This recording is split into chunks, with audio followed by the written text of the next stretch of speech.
2 of Standing Order 10. Yes, your DPM, yes, thank you for seconding. The question is that all the business on today's order paper be exempted from the provisions of paragraph 2 of Standing Order 10. Those in favor say aye. Aye. Those against say no. The ayes have it. Statement by Ministers, non-public bill, second reading. Yes. Honorable Minister. Yes. Madam Speaker, what we are debating this afternoon is at the very heart of the foundation of human society and our vivre ensemble. First, this bill, like its predecessor of 19th. Let me just explain. I've been told that you were going to speak. There's no problem. Everybody will speak today. I'm going to be here, inshallah. Carry on. Carry on. Carry on? Yes. Thank you, Madam Speaker. Yes, let me start again. What we are debating this afternoon is at the very heart of the foundation of human society and our vivre ensemble. First, this bill, like its predecessor of 1997, aims at addressing violence and abuse within the unit, the very unit of our society, responsible for nurturing life, care, love, and social reproduction, the family unit. This is one of the deepest paradoxes of all. The second paradox and critical issue we face is how does a society address violence within its internal domestic unit when the whole society itself was born out of a system of violence and abuse, slavery, indentured labor, colonialism, and presently capitalism. This bill is not an ordinary bill. It is part of a historical collective process to repair the psychological and social wounds and the trauma of violence and abuse of the past, as well as the present system. It is also part of a permanent restorative process of rebuilding human connections and trust within society and its domestic unit. The debates and input we have had on this bill testify this deeply felt process. Heartfelt inputs, passionate contribution, and deep analysis were made in this assembly in the context of this debate. Madam Speaker, I think this afternoon is an appropriate moment for mourning all the victims, especially the women of slavery, indentured labor, colonialism who suffered from the violence of the bondage system. We mourn all the victims, especially of the present patriarchal system, and we mourn all the women who are victims of feminicides, violence, and abuse. It is for them that we will be enacting this bill tonight. Madam Speaker, this afternoon is also an appropriate time to pay tribute to all the women who stood up and fought. Tribute to the first woman's freedom fighter, Anna de Bengal, who rebelled against the Dutch slavery system in Mauritius. Tribute to Anjali, our Mama Kwaz, laborer, standing in front of colonial bullets in 1943. Tribute to the first women member of the National Assembly and the first woman in Parliament who was elected with the support of the Labour Party in the first universal suffrage election of 1948. Tribute to the first free zone women workers of the 70s. Tribute to the young girl students of May 1975 who stood with their boys' schoolmate for a better society and education system. Tribute to the brave Sagosian women called the Zilwa at the time, to Solidarité Femmes, in which you were part of, Madam Speaker, to the MLF, to SOS Femmes, and to all the NGOs giving a helping hand to victims of domestic abuse. Tribute to the unknown people who stood up and assisted women victims in violence and abuse. Tribute also to people in institutions and legal system who have stood up for many years for women's rights against domestic abuse. The bill we will be enacting tonight bears the imprint of all the people, groups, and movements mentioned above. Madam Speaker, violence and abuse and power relations within the family have for decades been the subject of thoughts and fierce debate. For centuries, it was seen as a husband's right to abuse his wife and children.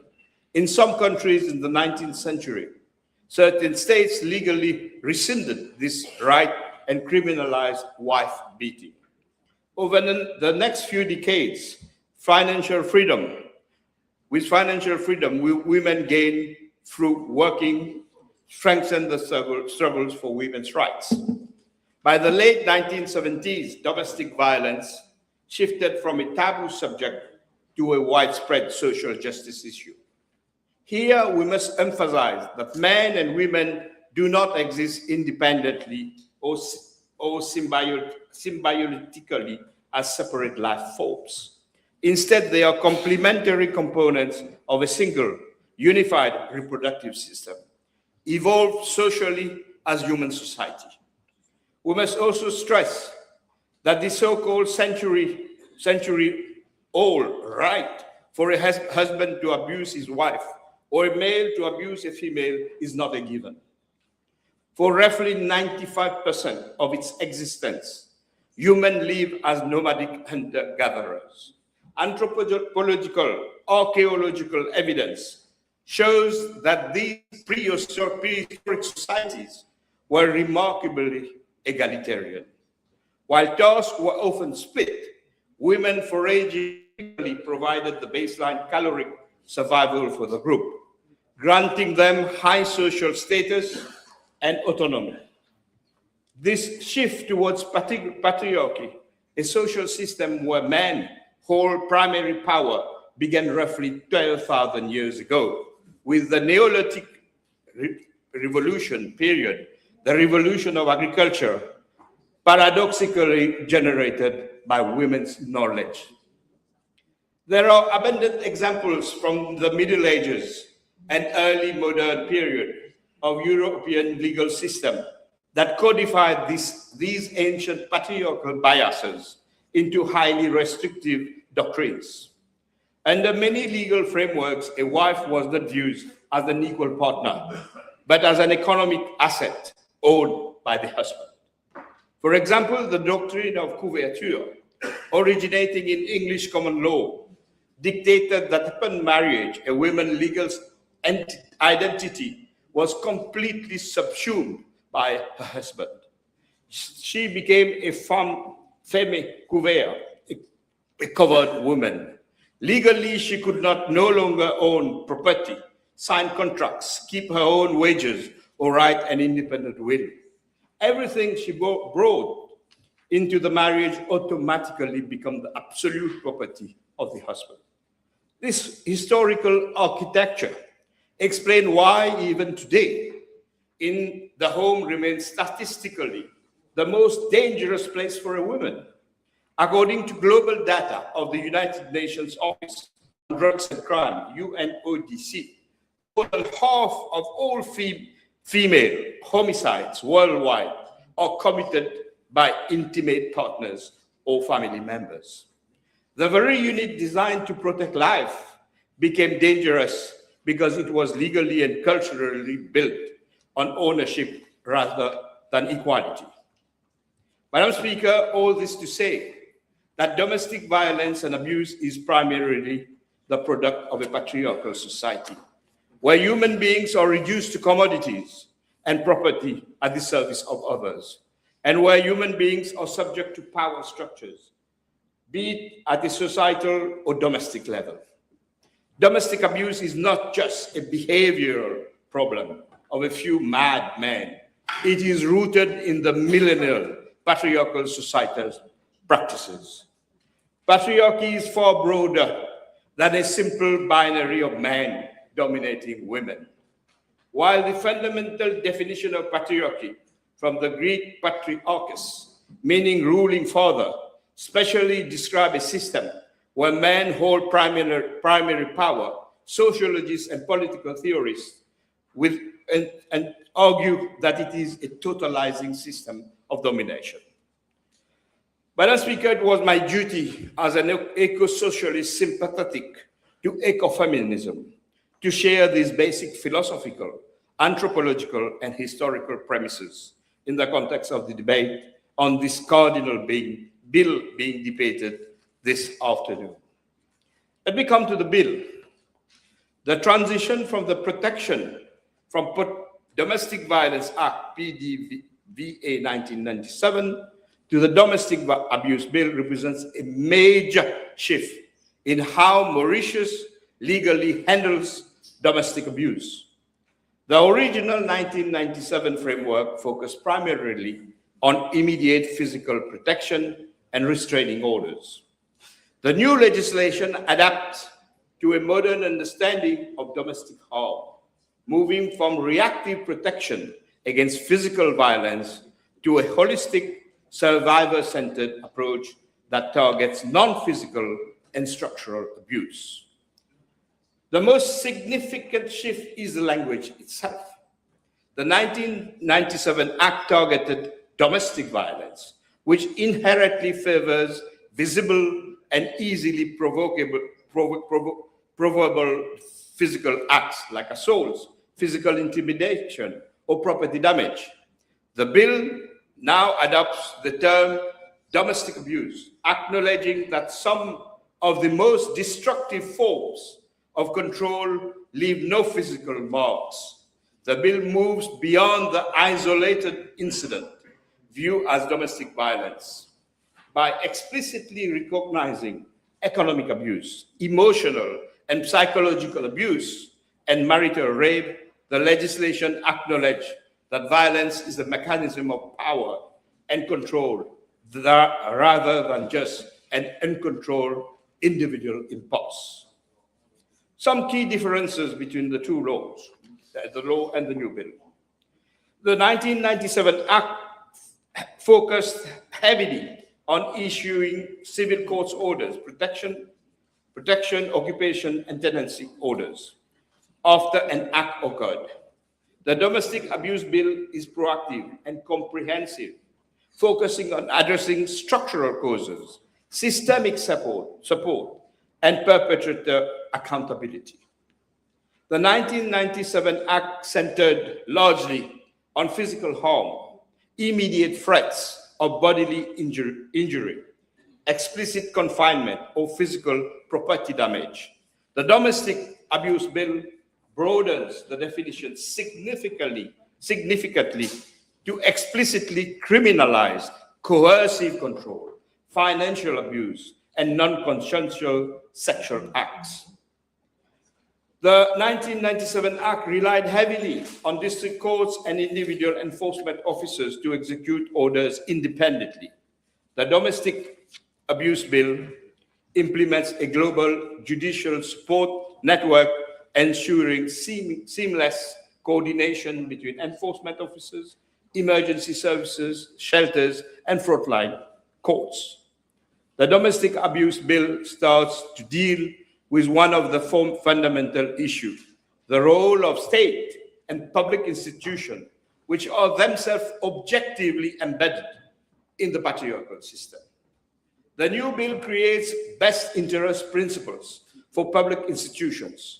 The new law will enable access to any police stations and give more power to enforcement officers to protect the victims and enforce the law.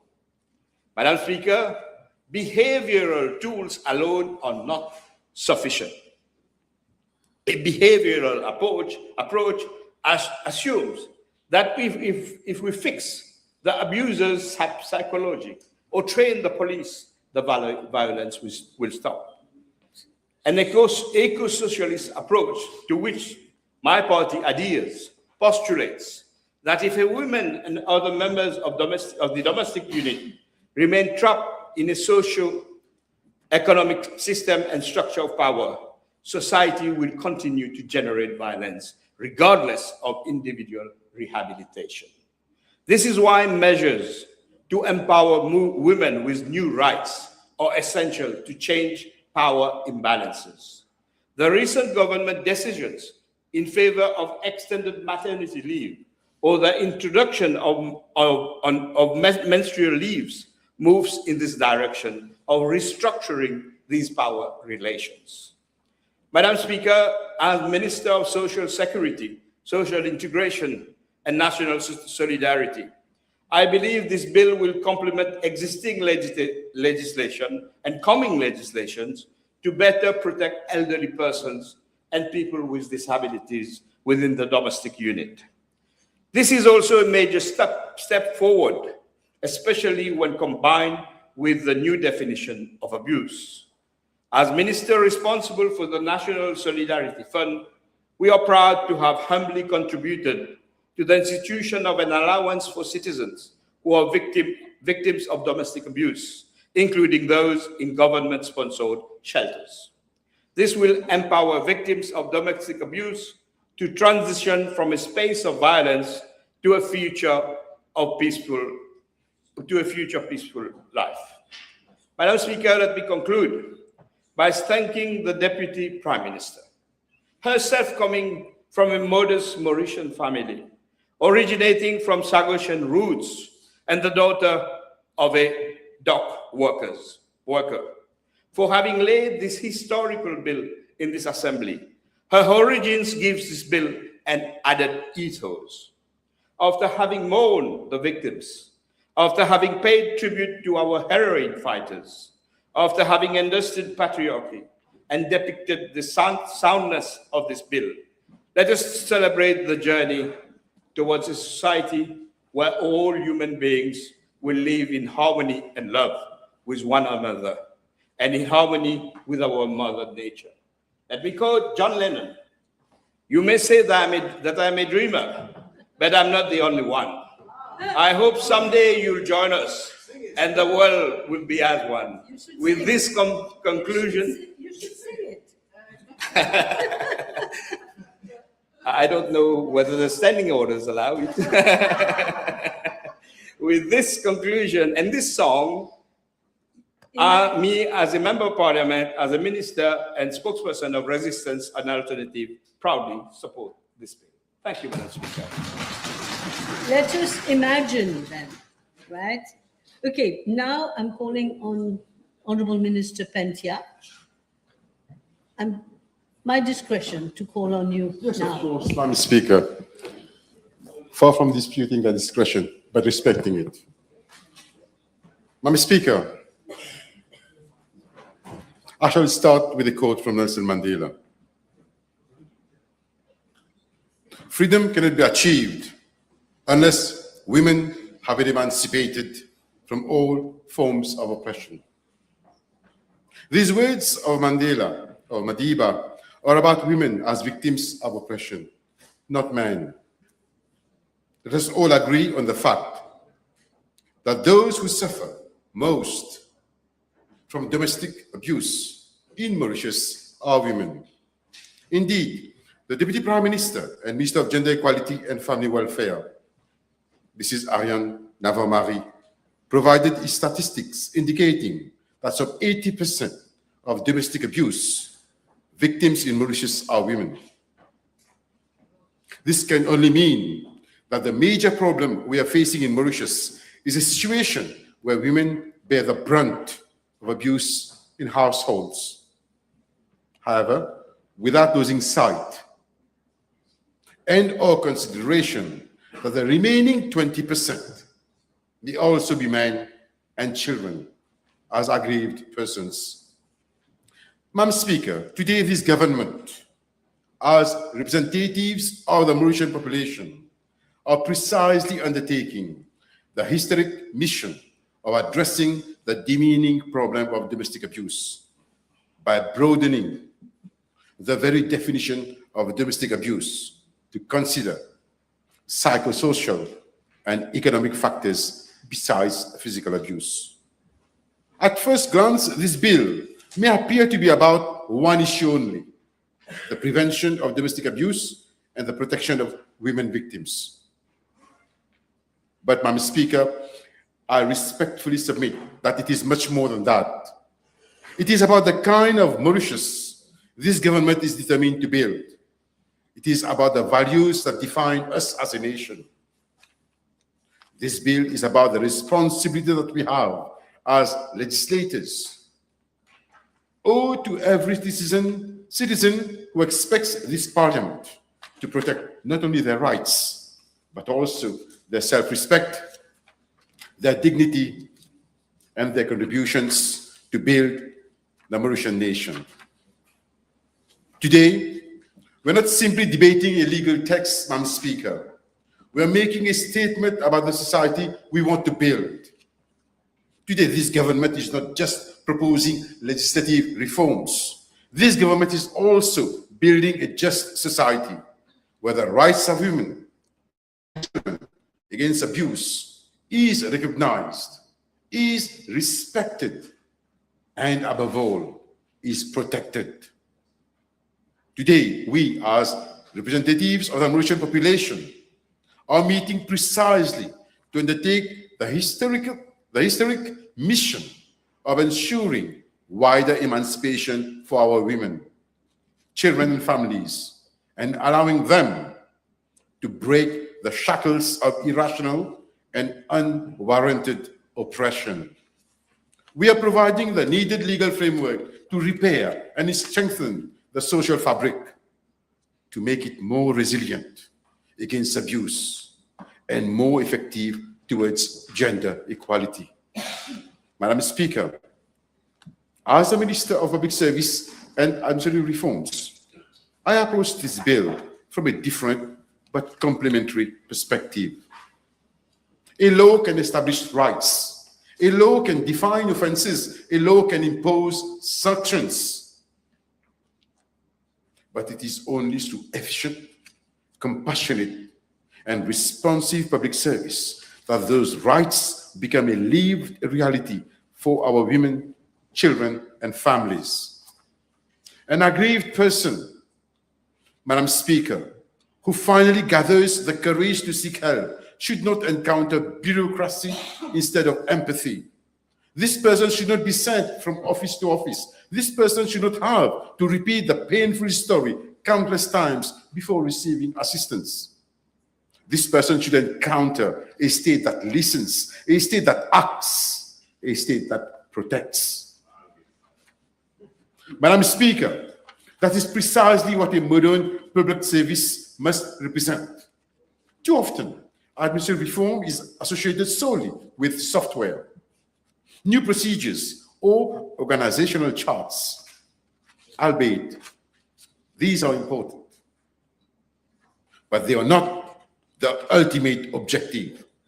The true purpose of administrative reform is to improve the daily lives of our people. Here, I have in mind the family protection officers, the probation officers, the police officers, the court officers, medical and educational service providers, and administrative officers, just to name a few, where training and capacity building will be imperative, and my ministry undertakes to provide all the necessary support to the line minister to implement the provisions of this legislation. Because precisely, Madam Speaker, public administration is not about files. It is about families. It is not about procedures. It is about people. It is not about institutions existing for their own sake. It is about institutions serving citizens with professionalism, compassion, and integrity. That is a philosophy guiding the reforms that this government is pursuing in a holistic manner. Madam Speaker, I'm sure you've encountered this person, Emile Durkheim. Emile Durkheim reminded us that society is held together by what he called social solidarity, the bonds of trust, mutual respect, and shared values that unite individuals into a community. Whenever violence enters a home, those bonds are weakened, Domestic abuse is therefore not simply an attack on one individual. It is an assault on the social fabric that binds our nation together. Every act of violence diminishes not only a family, but a society itself.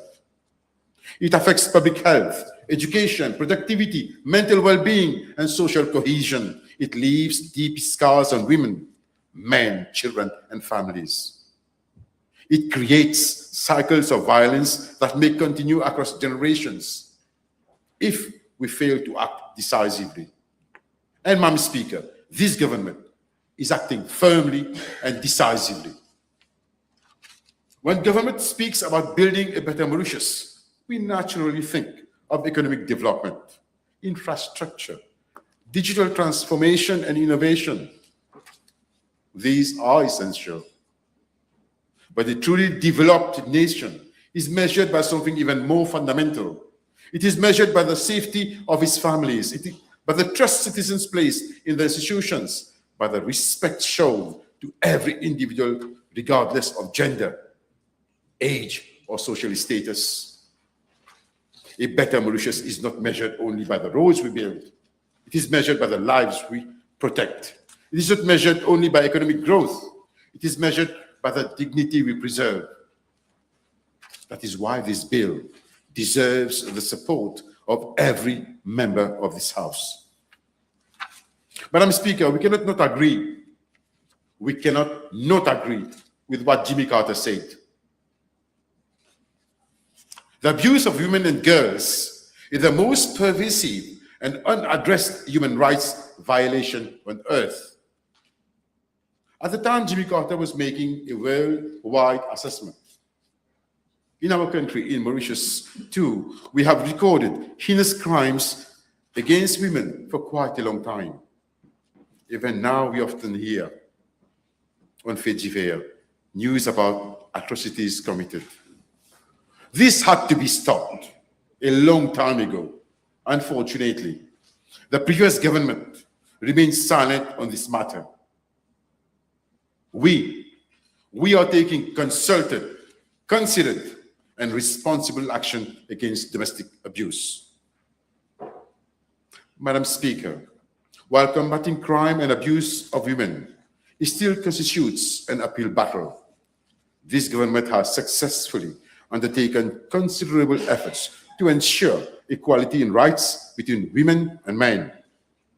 Many decisions have been taken to ensure women empowerment already. Let me start as early as far back as 1975, 51 years ago. The first Prime Minister of Mauritius, Sasiu Sagar Ramgoolam, appointed the first ever woman minister in our history, Mrs. Radamani Punusamy, because the first woman MP to join she was the first woman MP to join the cabinet as Minister of Women's Affairs, Price Control, and Consumer Protection. 56 years after the Punusamy achievement, a woman MP, Honorable Ariane Navamari, has acceded to the office of Deputy Prime Minister, a first in our history. It should be noted that several politicians, starting with yourself, Madam Speaker, and Mrs. Sheila Baku, in the 70s and 80s, have contributed immensely for the cause of gender equality and women empowerment. Much has been accomplished since 1975, indeed, in the empowerment of Mauritian women. More so at the government level, when the Labour Party has been in office, and history will retain. Once more, under the leadership of a Labour Prime Minister, decisions, actions, and legislations are paving the way towards women empowerment. It is important at this point to note that under the present government, at the level of senior chief executives serving our country, men and women are at parity, 4 of each. At the level of permanent secretaries, there are 21 women and only 18 men. At the level of deputy permanent secretaries, there are 44 women and only 29 men. And at the level of assistant permanent secretaries, we have 92 women against only 57 men. This is a concrete example of what this government is doing. And at the level of my ministry, I'm happy to report that we have introduced and reinforced policies aimed at ensuring that public officers work in an environment free from harassment, bullying, discrimination, and workplace violence. Public officers benefit from welfare services, counseling support, and referrals to specialized services where appropriate. Madam Speaker, the bill also reminds us that violence is not born overnight. It often begins with disrespect. It begins with intolerance. It begins with controlling behavior. It begins with humiliation. Madam Speaker, how can we forget when Pravin Jagannath was Prime Minister? He showed utmost disrespect to a woman, a sitting magistrate in function. He humiliated her honor by publicly calling her names, only because her honor showed the courage to perform her function in the inquiry of the death of the very political agent of Pravin Jagannath, the late Kisnen, which has since been established to be a clear case of murder. Madam Speaker, the psychologist Albert Bandura demonstrated through his social learning theory that behavior is often learned through observation. Children who repeatedly witness violence may come to regard aggression as a normal means of resolving conflict. Unless the cycle is broken, violence risks reproducing itself from one generation to the next. This bill is therefore not only about protecting today's victims, it is also about preventing tomorrow's perpetrators.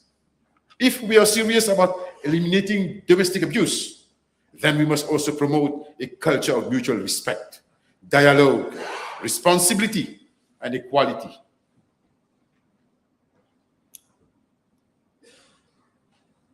At some point, the leader of the opposition, the honorable leader of the opposition,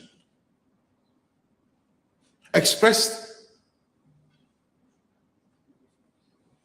his negative views under Section 17 of the present bill. Madam Speaker, I was sitting as a magistrate in Flak. One good morning, a family protection officer appeared before me with 3 files, moving to extend the ICC, immediate care and control order, of 3 children. But it concerned children, I had the habit to examine each and every file in details. I noted they were all siblings. So I called the officer in chambers and I requested her to provide me with an SCR, social inquiry report, an update to what is happening to the children. She provided me with a report, which was not to my satisfaction. So I requested her, this is what I request, and this is what I need to know before I extend the ICC, otherwise I will not extend.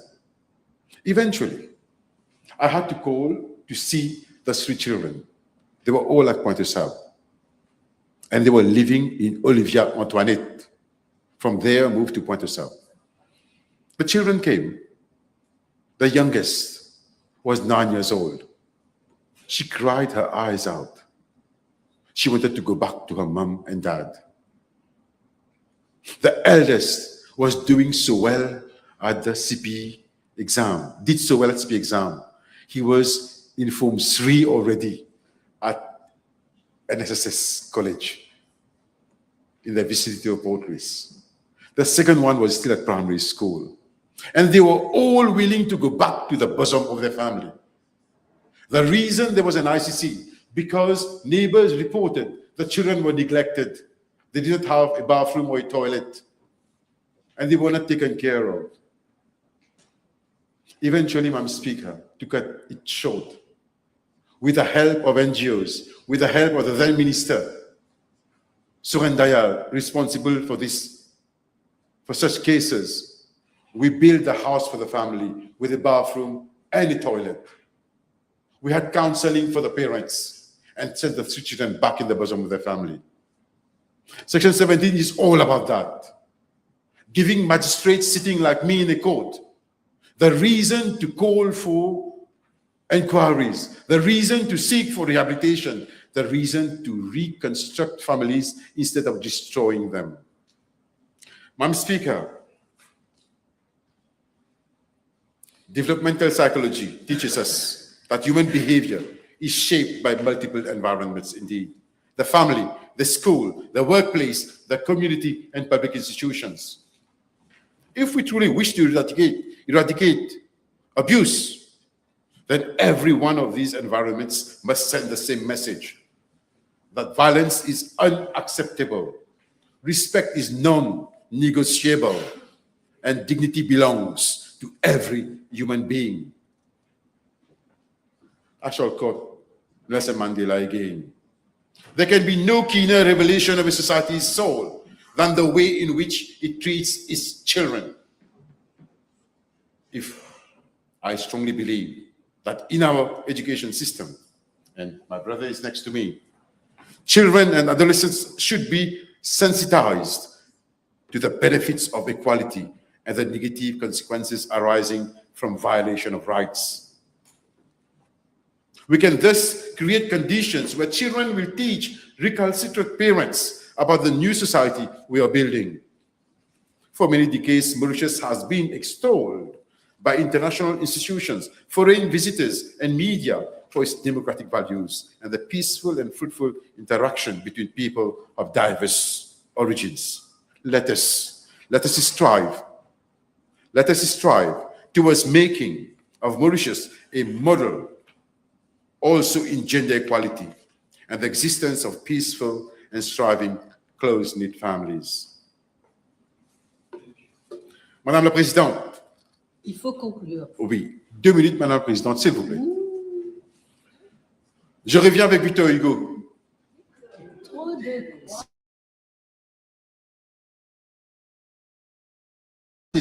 Réside dans sa capacité à protéger les plus vulnérables. Cette pensée nous rappelle que le véritable progrès d'une nation ne se mesure pas uniquement par son développement économique, mais aussi par sa capacité à défendre la dignité humaine. Nous pouvons construire davantage de bâtiments, Madame la Présidente. Nous pouvons investir de davantage d'infrastructures. Nous pouvons moderniser notre économie. Mais si une femme vit dans la peur chez elle, si un enfant grandit dans la violence, si une famille est brisée par les abus, notre devoir collectif n'est pas encore pleinement accompli. Voilà pourquoi ce projet de loi s'inscrit pleinement dans la vision d'une république de Maurice plus juste, plus solidaire et plus humaine. Et je félicite notre vice-premier ministre et ministre de l'égalité des genres et du bien-être de la famille pour ce projet de loi. Madame la Présidente, notre fonction de parlementaire dépasse parfois les clivages politiques. Il existe des moments où nous devons parler d'une seule voix. La lutte contre les violences domestiques est l'un de ces moments. Nos différences politiques peuvent subsister, mais notre engagement envers la dignité humaine doit être commun. Cette loi envoie un message clair, Madame la Présidente. La violence n'a pas sa place dans nos foyers, dans nos communautés, ni dans notre République. Madame la Présidente, j'ai saisi cette opportunité devant cette auguste assemblée pour m'adresser aux femmes, aux hommes, aux enfants, aux familles des Galégas. Pour m'adresser aux femmes, aux hommes, aux enfants et aux familles des Rodrigues. Pour m'adresser à chaque citoyen de notre République. Pour gouverner, il faut avoir une vision et gouverner, c'est prévoir. Et pour qu'un navire arrive à bon port, Madame la Présidente, il est impératif que les gouvernants du navire soient entre les mains de quelqu'un qui a une vision claire, un sens du devoir et qui est résilient aux adversités. Chers citoyens de notre République, rassurez-vous, notre Premier ministre a ses qualités. Vous nous avez fait confiance. Nous honorons votre confiance. Mais prenez garde aux démagogues régorgeant des mensonges, assez assoiffés des pouvoirs, qui brûlent imprudemment notre tissu social pour leurs propres bénéfices. Prenez garde à ceux qui, par la démagogie et les mensonges, attissent les divisions, ébranlent notre cohésion sociale et ne poursuivent que leurs propres intérêts. Prenez garde aux mensonges d'illusion, aux moyens de la démagogie et du mensonge cherchent à diviser notre nation, à affaiblir notre tissu social et à satisfaire le seul soif des pouvoirs. Madam Speaker, every generation is called upon to leave the nation is stronger than it inherited, except MSM, of course. Some generations build roads, others build institutions. Our generation must also build trust, restore dignity, and create homes where every Mauritian can live without fear of domestic abuse. That is the Mauritius our children deserve, and that is the Mauritius' government has a firm intention to build. Madam Speaker, for these reasons, I support the bill. Thank you. Yes, Honorable Minister Sukon. Il est 16h10. I'm keeping an eye on the time. Merci, Je ne veux pas trop vous bousculer, mais quand on conclut, il faut conclure. Exactement.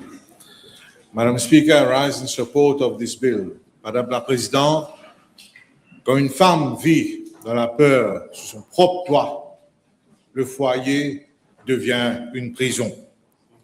If one statement that continues to harbor domestic violence is ça, des affaires personnelles, ça, des affaires privées, ça. C'est private matter. Yes, privacy matters. Yes, privacy is part of dignity.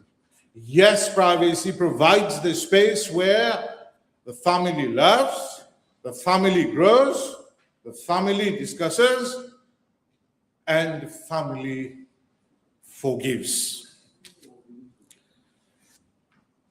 I'm happy that this bill tears that statement apart, because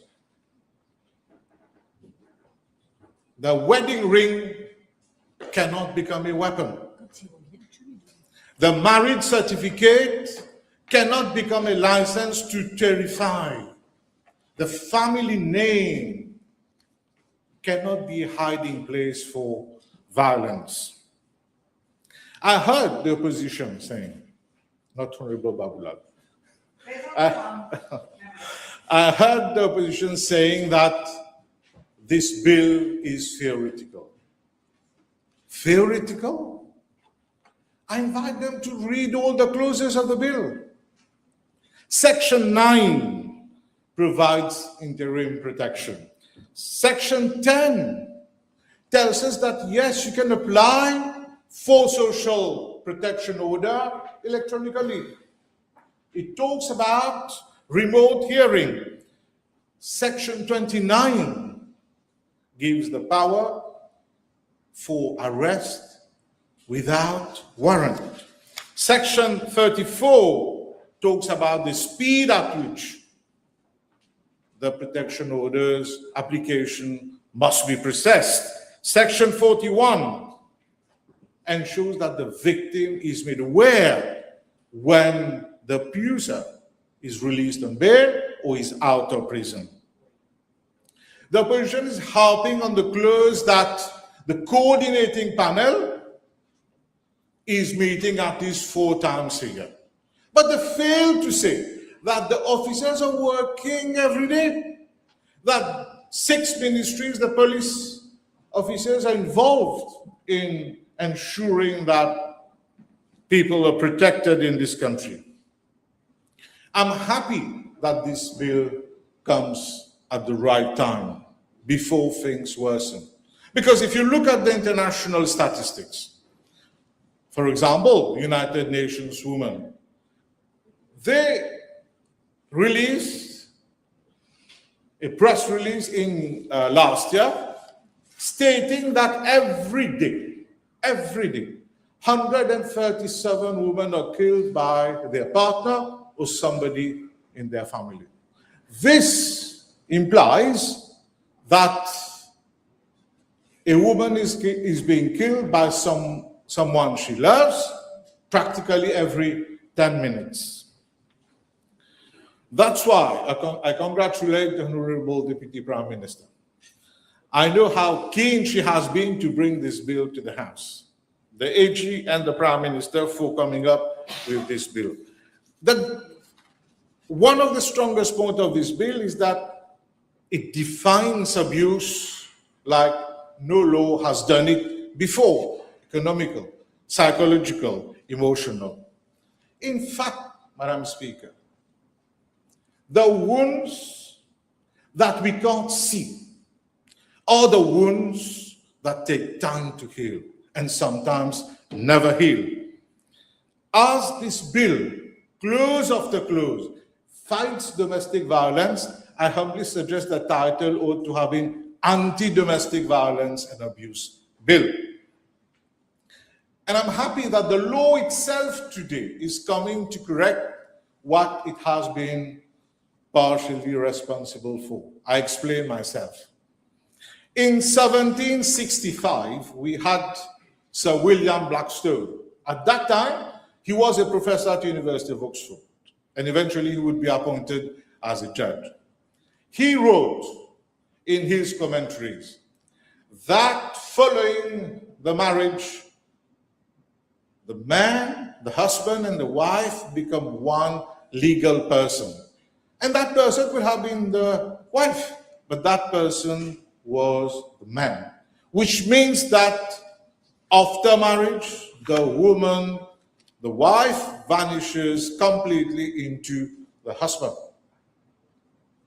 17 years later, that is in 1783, another judge, Sir Francis Buller, made an outrageous ruling. He said that a man, a husband, is allowed to correct his wife using a stick, which is not thicker than his thumb. And this is where, and this is from this ruling that emanates the jargon that we use today, the rule of thumb. Madam Speaker, when we look at the research being carried out on this topic, we find that most of the research publications show how the situation is becoming out of control. That's why this bill is important. I will cite one of them. A landmark research study which said that out of every 100 abused women, 64 will suffer from post-traumatic stress. And children who experience domestic violence, who are there, who witness domestic violence, they are likely to convey love and fear because they feel it's the same thing to others. Madam Speaker, that's why I have been requesting researchers to devote their time to find out why in certain cases the protection order may not work. What are the barriers for implementation of the protection order? As I said, this bill has a lot of strong points, but 2 points that I really, really like is first, rehabilitation, and second, sharing of information. Why rehabilitation? I want to do a search between the 2016 Act and the current bill. And I asked how many times the word rehabilitation appears in the 2016. Can you imagine? It appears 0 times. And in the current bill, the word rehabilitation appears 17 times. why rehabilitation and sharing of information plays a pivotal role in protection of women. I'll take the case of the lady called Claire Wood in England. She was a mother of a 10-year-old daughter, Madeline. She married to a person, but she didn't know at that time that that person had been in prison because he had held a lady at the knife point for 12 hours. Nobody told her. The police knew. Everybody knew, but nobody told her. When she was abused, she decided to leave. But the person killed her in February 2009. The father of the lady Clarewood fought for 5 years. And today in England, we have the Clareswood Act, which says that if you have information, you must share that information. It is the Clares law today in England forces those who have the information to inform everybody, to inform the person, yes, there has been a past. So, Madam Speaker, for me, this bill comes at the right time. And I support this bill fully because this bill makes home again. Thank you. Thank you for keeping good time.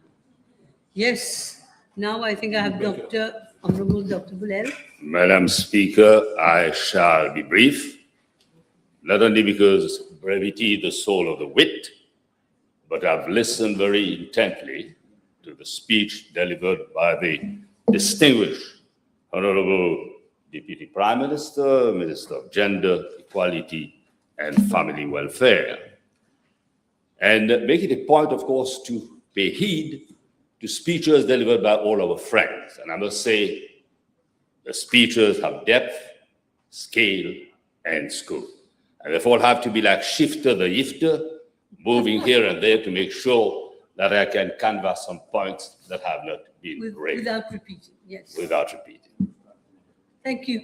Let me, first of all, not only congratulate the mover of the motion, but she had the full support of Parliament and the nation. But of course, no legislation is an end to itself. And there's a call for wide debate at the bar of public opinion. The people have to be sensitized. And this is a bill that has to be whipped. And the provisions of the bill well disseminated in a language which is common to one and all. Because we're talking of family welfare. How to bring the family together, notwithstanding the many issues which can make life difficult. Now, I am also happy to hear, I hope I'm not disclosing very sensitive information, Madam DPM, that at a later stage, she will bring amendment to the Civil Status Act. The AG, sorry, the AG. That's part of it. Yeah.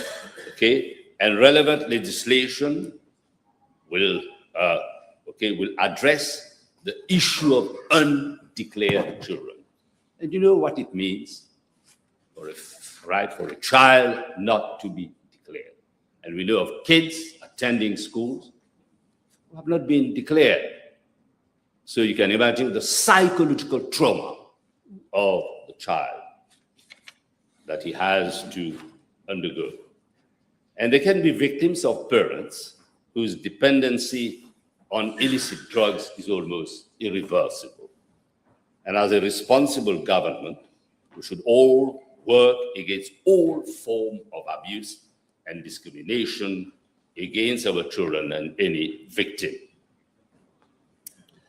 Madam Speaker, when we look at the explanatory memorandum, explanatory memorandum of protection from domestic abuse sends strong signals, and I've stated earlier, there's a call for wide discussion at the bar of popular opinion.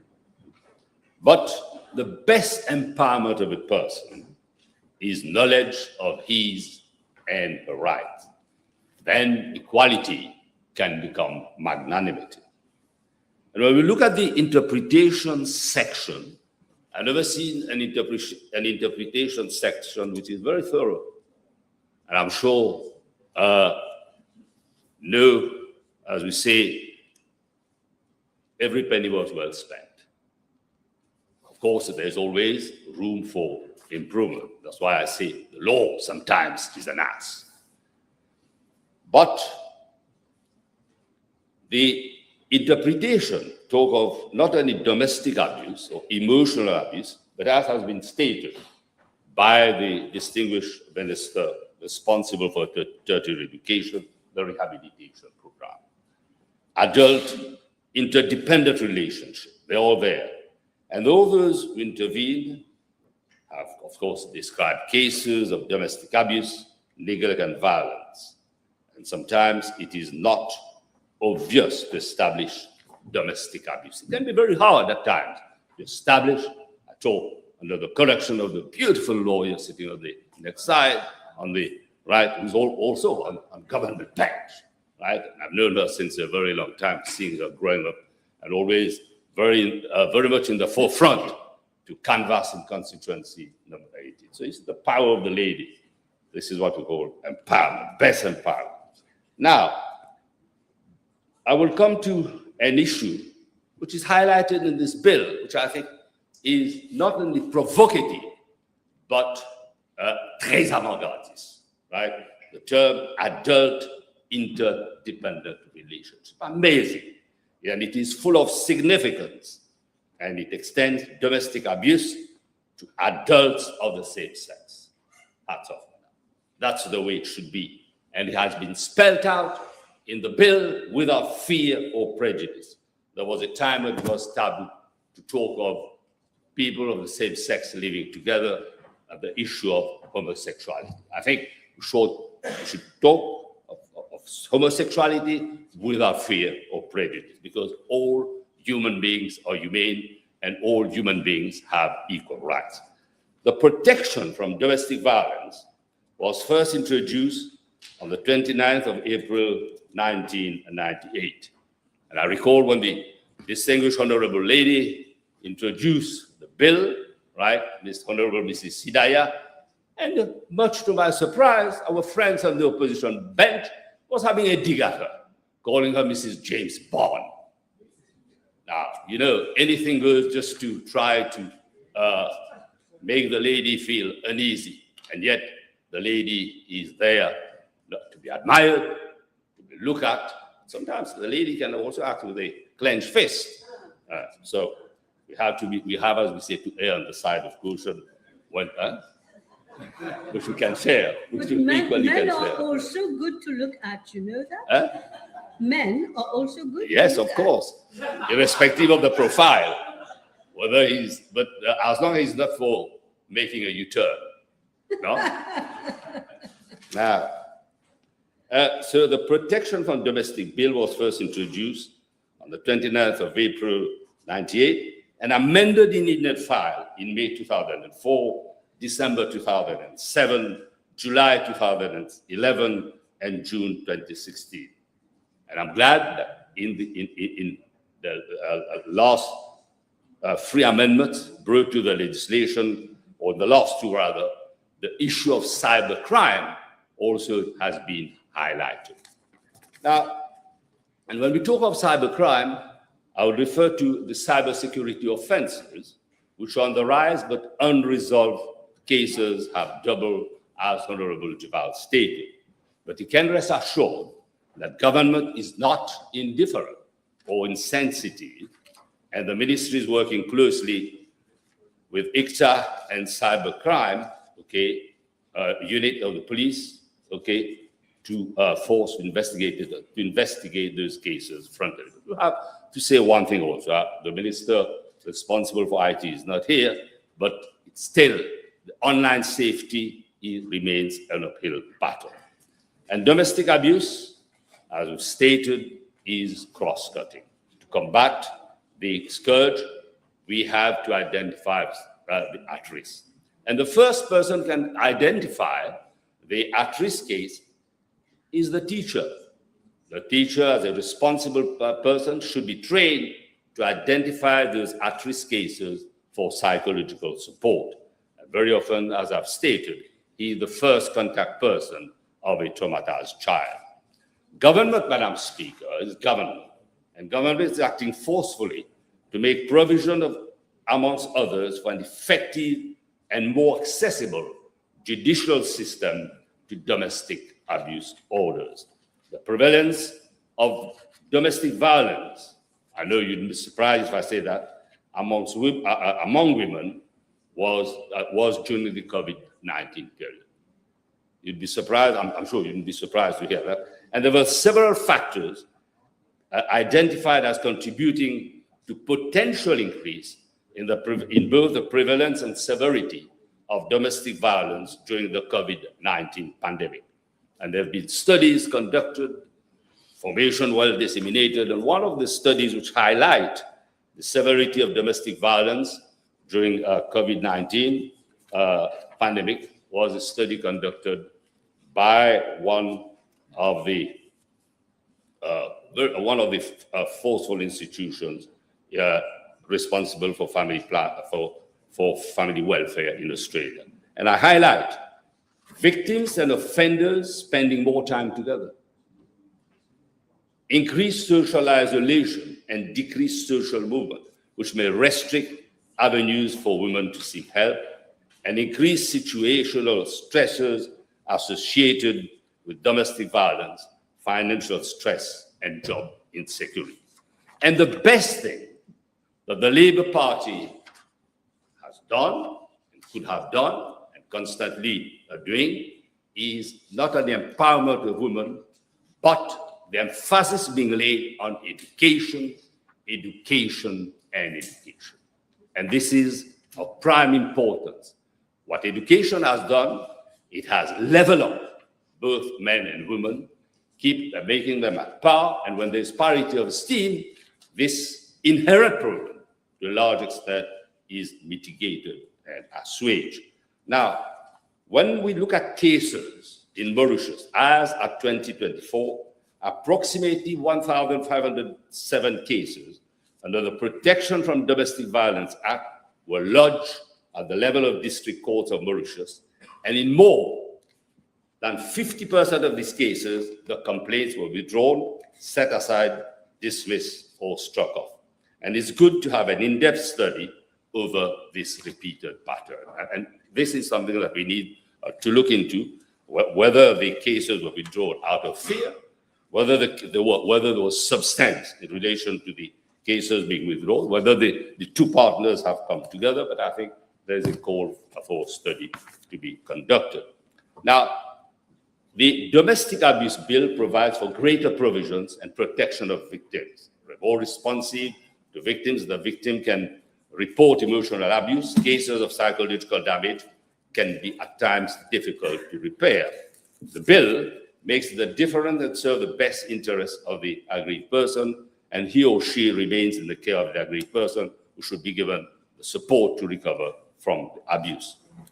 Madam Speaker, human rights are women's rights and every individual right. We have to subscribe fully to Convention on all forms of discrimination and abuse against women. Of course, men are also victims of violence, and the issue is not sidelined. In the name of a woman frailty, certainly not. And she is the apple of our eyes, I've stated earlier, but she has no right also to be physically, emotionally, psychologically abusive and play misty to torment or torture her husband, living in companion or children. Notwithstanding poor parenting, Madam Speaker, alcohol, drugs are precipitating factors with high prevalence of domestic violence.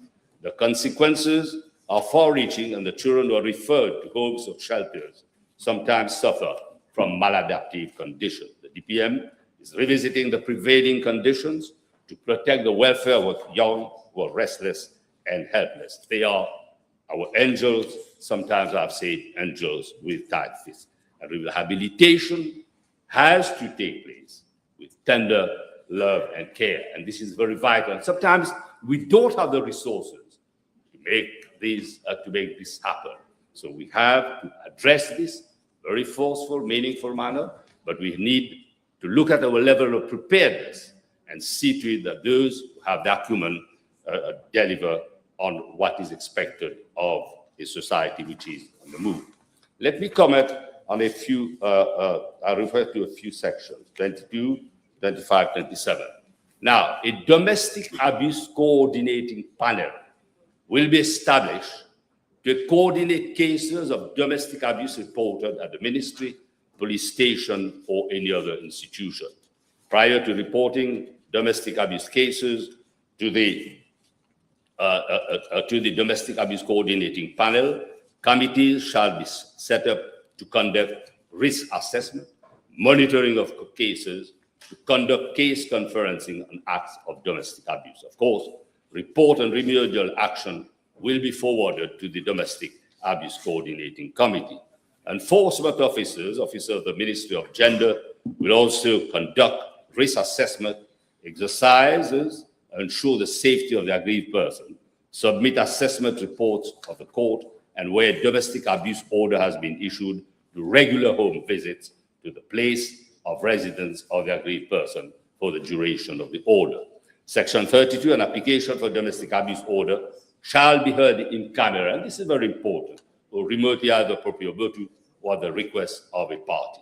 Also, if I refer to section 33 and 34, if the circumstances so require, an enforcement officer of the Ministry of Gender may make an application for any protection order through technological means on behalf of the aggrieved person. The court will then conduct a remote hearing to determine whether an interim protection order should be issued. This will be a quicker way of making an application in cases which are urgent, and this will help the aggrieved person get an order within a matter of hours for her or his protection. Furthermore, Madam Speaker, any application on a motion by the applicant may be heard through such live video or live television link system as may be approved by the court. And this helps the aggrieved person by minimizing the trauma and providing a safe and secure environment to testify to victims of domestic abuse. The penalties in relation to offences in section 39 are stiff and rightly so. Madam Speaker, as I've said, no legislation is an ending process, but it has to be enforced. And to give it the force of the law, we have to make sure that the relevant information is well disseminated and the population is taken on board. We need to be a nation on the march, and a nation which put a lot of premium on family values, and we need to make sure that we live up to the expectation of our people. God bless. Thank you very much. Thank you. Yes, Honorable Prime Minister. Yes, Madam Speaker. We are addressing today an issue of national importance, which unfortunately has been kept on the back burner for a long time. This bill before the House reflects the commitment of the government, Honorable Boulet has just said, to strengthen the protection afforded to victims of domestic abuse and to ensure that such abuse, in whatever form it takes, is met with an effective response from the law. I must commend the Deputy Prime Minister and Minister of Gender Equality and Family Welfare for having worked assiduously on this bill and brought it to the House. She deserves, Madam Speaker, our gratitude and our congratulations. Domestic abuse rarely occurs in public. It happens before closed doors and very often in a home that to the outside world looks entirely ordinary. For some of our citizens, unfortunately, the house is not the place of safety it is meant to be. It can become a hell instead. Abuse of this kind can start in a very insidious way. An insult, a threat, a controlling remark dressed up as concern. It can grow into the withholding of money, the cutting off of a person from her own family, the monitoring of a phone, the use of a child as the tool of pressure, and left unaddressed, it can end in physical violence, in sexual abuse, and in the worst cases, it can result in death. Our law, Madam Speaker, must be capable of seeing behind all of that, not just the part that leaves just a visible bruise. Madame la Présidente, nous sommes malheureusement confrontés à un paradoxe. D'un côté, notre droit consacre la protection à la vie, à la sphère privée des citoyens, dans le sens où il garantit le respect de la vie privée, une valeur fondamentale dans une démocratie. Toutefois, cette protection rend dans une certaine mesure plus difficile la lutte contre les violences et les abus domestiques. Le respect de la vie privée s'érige parfois en véritable bouclier. Il dissuade ceux qui sont témoins ou qui ont connaissance d'actes de violence, que ce soit des voisins, des collègues, membres de la famille ou encore une organisation non gouvernementale, d'intervenir ou de signaler ces faits aux autorités compétentes. Lorsque les violences éclatent au sein d'un couple, il est très fréquent d'entendre « c'est une affaire privée » ou encore « une dispute entre mari et femme, ça part entre là-dedans ». Cette perception contribue malheureusement à banaliser la violence et à maintenir les victimes dans le silence. Par leurs inactions, ces témoins deviennent malgré eux des complices. Les complices d'un système où le secret et le silence se cachent derrière le principe du respect de la vie privée. Si nous voulons véritablement renverser cette situation, il est indispensable de provoquer un changement profond des mentalités. Nous devons mettre fin à cette interprétation erronée du respect de la vie privée et faire de chaque citoyen, voisin, collègue, membre de la famille ou même simple témoin, un acteur engagé dans la lutte contre les violences et les abus domestiques. Le respect de la vie privée ne doit jamais servir de refuge à la violence. Il y a une ligne rouge, Madame la Présidente. La vie privée doit s'arrêter là où commencent les violences et les abus domestiques. L'abus domestique ne constitue pas seulement une problématique que le droit peut résoudre à lui seul. Il convient de comprendre qu'il est souvent, très souvent, le produit d'un conditionnement social et d'un système dominant qui érige une culture de domination fondée sur le genre en norme sociale, voire un comportement perçu comme logique et acceptable au sein de la société. Cette situation, Madame la Présidente, se perpétue notamment grâce aux stéréotypes de genre profondément ancrés dans les mentalités, qui contribuent à minimiser la gravité des violences domestiques et à banaliser leurs conséquences. Ces stéréotypes se transmettent de génération en génération, empêchant ainsi une condamnation ferme, unanime et sans équivoque des actes d'abus domestiques par l'ensemble de la société. Ce phénomène social constitue un obstacle majeur à la lutte contre les violences domestiques.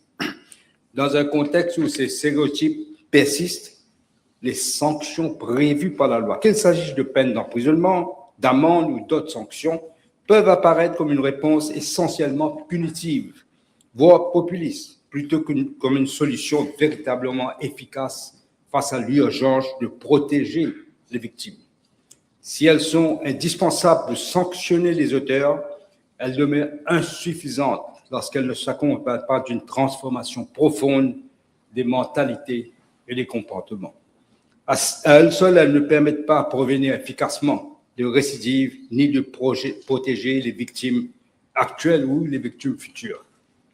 Réduire durablement l'incidence des abus domestiques suppose donc une approche global qui dépasse le seul cadre juridique. Il est indispensable de déconstruire l'héritage culturel et les stéréotypes qui alimentent ces violences par des actions continues de sensibilisation, de plaidoyer et d'éducation dès le plus jeune âge. Je me rappelle, Madame la Présidente, Madame Lega Virassomi, qui a fait beaucoup de recherches sur le sujet. Elle m'avait dit un jour, un petit garçon voit son père frapper sa mère, l'insulter, et revoit la même scène à plusieurs reprises. Il finit par croire que c'est normal.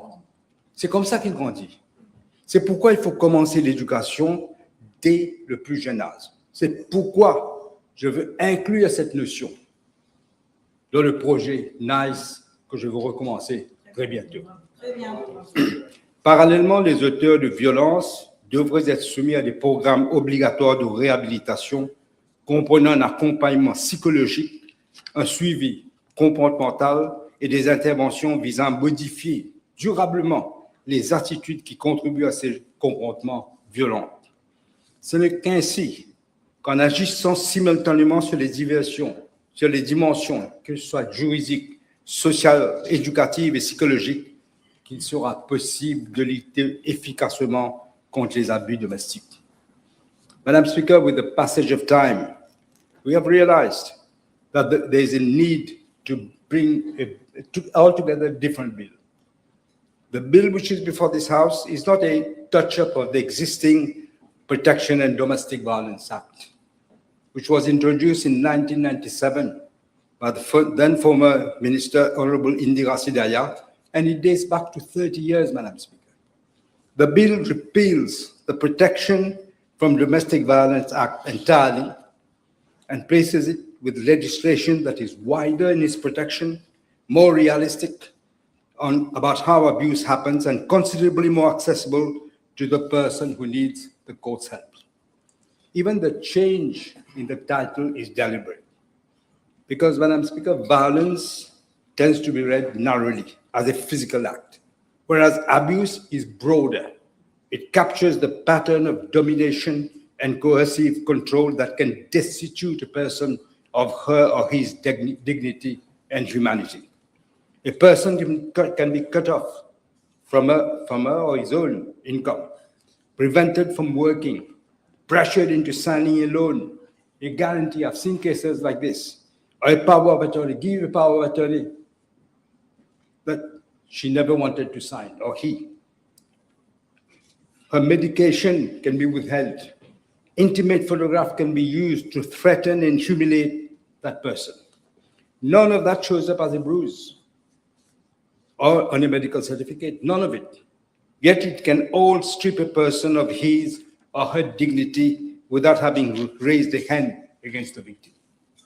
That is why this bill widens the legal definition of an act of domestic abuse to cover not only physical, but also sexual, emotional, psychological, and economic abuse, together with the conduct that is violent, threatening, controlling, or coercive, and that places the person in fear for his own or her own safety, and for the safety of someone close to that person. It further widens its scope to capture perpetrators who attempt to commit an act of domestic abuse, and also those who cause another person to commit that act of domestic abuse. This bill, Madam Speaker, also addresses expressly non-consensual sexual conduct within these relationships, including rape. And I want to be absolutely clear, Madam Speaker. A marriage certificate or a shared address or an intimate relationship has never been and will never be a license to disregard another person's consent. During the speech, I will describe some of the situations that the victims experience, because it is the most common pattern we see. Honorable members should be in no doubt that this bill itself has been drafted without distinction. It protects every aggrieved person, regardless of gender, whatever the relationship and the conduct fall within its ambit. This bill also catches abuse through digital means, repeated messages, surveillance, the circulation of private images, harassment through social media, interference with the patient partner's online banking, all fall under the purview of this bill.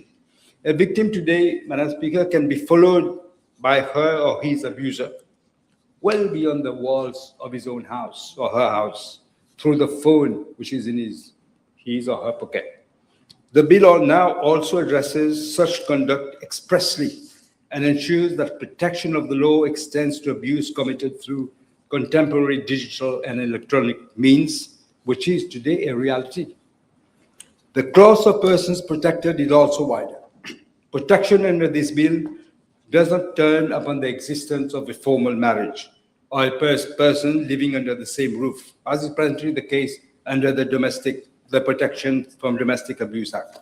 It extends to former spouses, to partners living or having lived together, to persons in an intimate relationship, whatever its duration, to parents of a shared child, to members of the same household, and through the new concept of an adult interdependent relationship to two adults who may not be married or related by blood, but who live in a committed and mutually supportive relationship, in which one significantly depends upon the other for care and assistance. The law ought to look at the real nature of a relationship and the vulnerability that comes with it, rather than stopping just at the label. Madam Speaker, a child who repeatedly hears or witnesses, as I said, abuse in his or her home is not a silent observer. She or he carries it with him or her.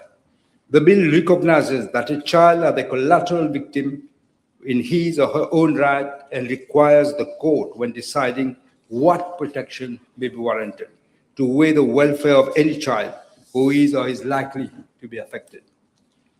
This sits along the guiding principles of Part 2 of the bill, which requires any person, the court, the police, and every institution exercising functions under this new legislation to treat an aggrieved person who has been subject to an act of domestic abuse with dignity, to act promptly, to take into account any disability or special need, and to have regard to her or his mental and psychological well-being and act in the best interest of the victim.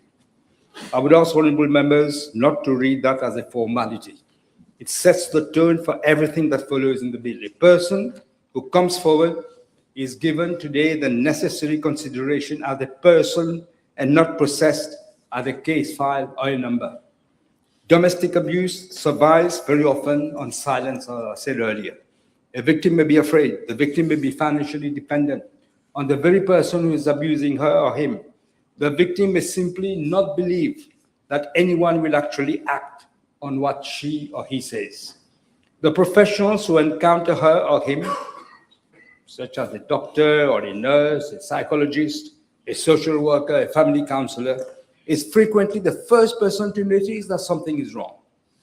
The bill places a duty on such persons to report where they have reasonable grounds to believe a person has been or is being or is likely to be a victim of an act of domestic violence, and it affords protection to anyone who reports an act of domestic abuse in good faith from being sued or prosecuted for having done so.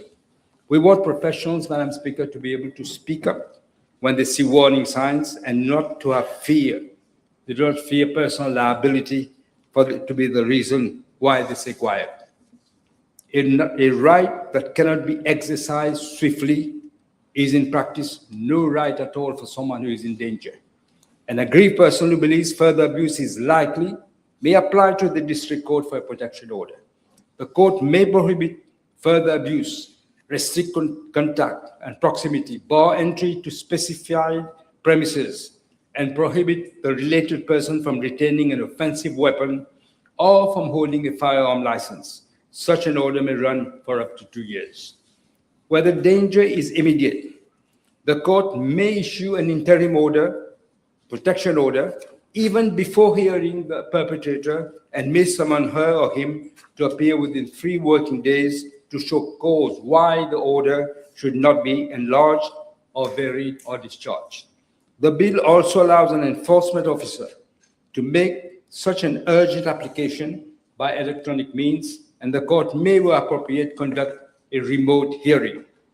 A victim facing immediate danger should not be required to navigate unnecessary physical or administrative barriers before obtaining the protection of the law. This is happening now. There's so many barriers to it. Time very often is of the essence in such cases. Too often it is the victim or her or his children who are compelled to leave the family home, sometimes in the middle of the night, disrupting the security, the schooling of the children, the employment, while the perpetrator remains in place. This bill turns this around completely. Where it is justified in the family's best interest, the court may issue an exclusion order granting the victim the exclusive right to remain in the common residence and requiring the perpetrator to leave it.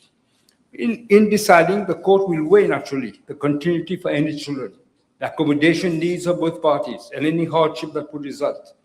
This is a judicial discretionary power.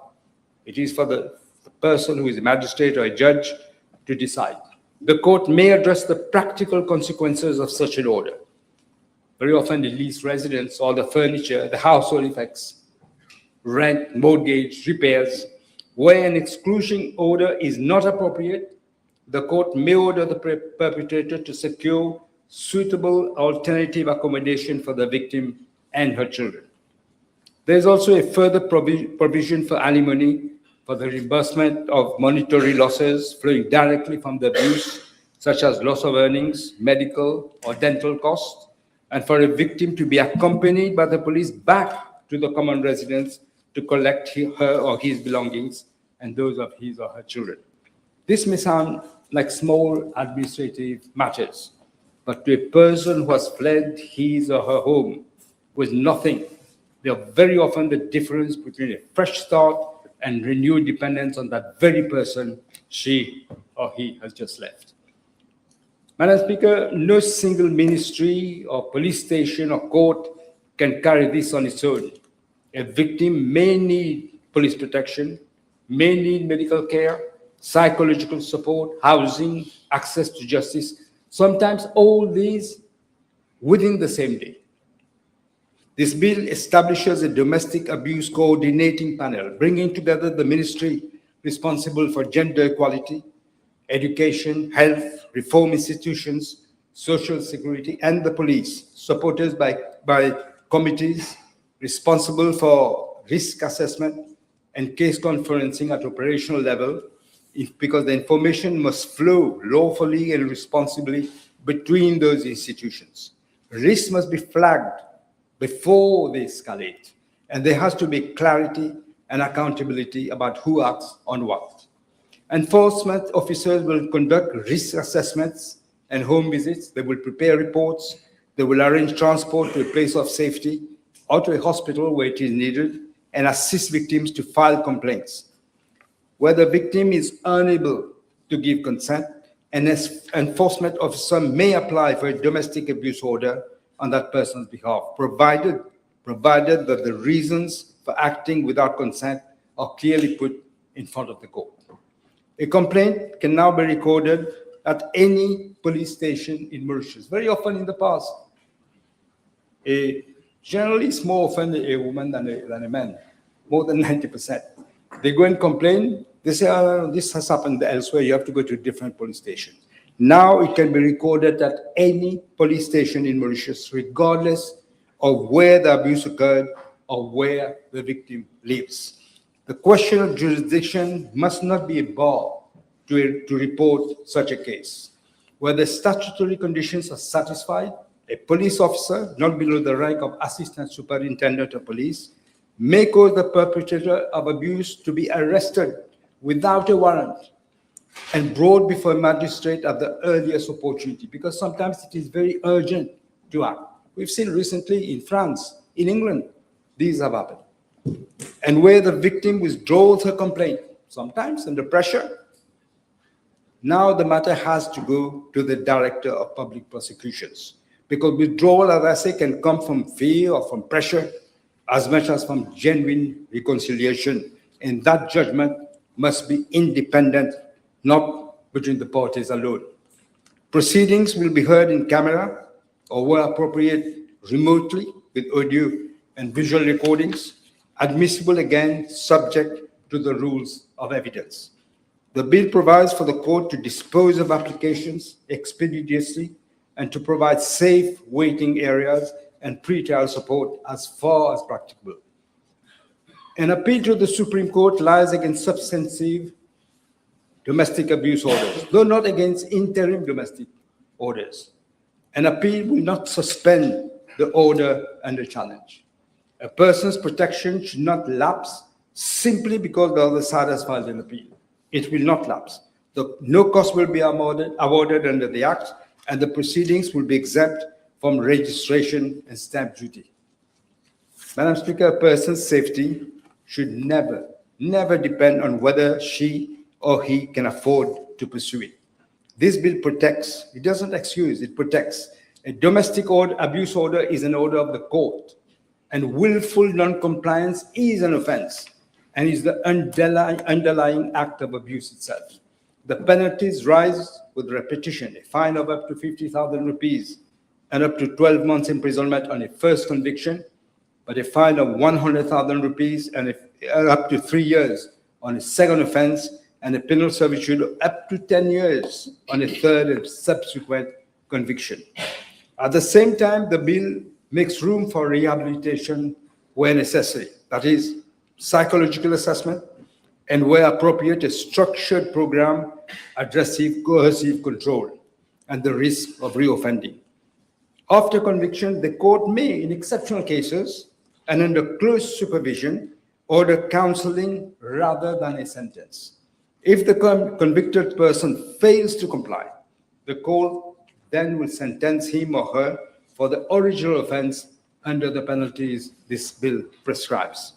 Rehabilitation, Madam Speaker, has its place in this bill. It is not as if, and was never intended, to be a way around accountability.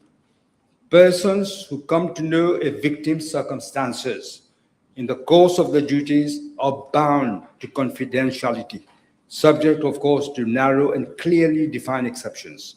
A court order, a criminal investigation, or the victim's own consent, or the victim's best interest. Unauthorized disclosure is itself made an offense. The supervising officer of the Ministry of Gender Equality and Family Welfare must be informed when a person charged with domestic abuse is released on bail, and when a convicted person is released from prison, so that any renewed risk can be assessed and managed in time.